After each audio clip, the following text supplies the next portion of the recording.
अस्सलाम वालेकुम दोस्तों। इस वक्त हम ली मार्केट सब्ज़ी मंडी के करीब मौजूद हैं। आप देख सकते हैं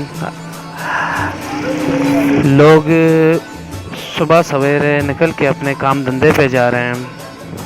ना किसी को खौफ है ना कोई ख़तरा।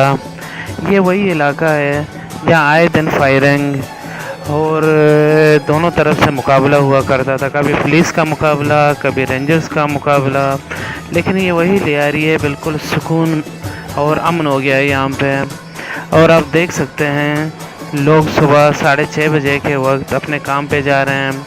बिल्कुल अमन है, ना किसी को खौफ है ना कोई ख़तरा। लोग आ रहे हैं जा रहे हैं।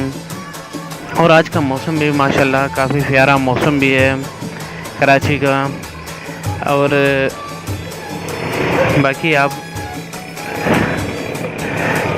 सामने जो है अभी बैंक को भी देख सकते हैं, टेक्नो सिटी को भी देख सकते हैं। बहुत ही खूबसूरत और प्यारा मंजर है ली मार्केट का।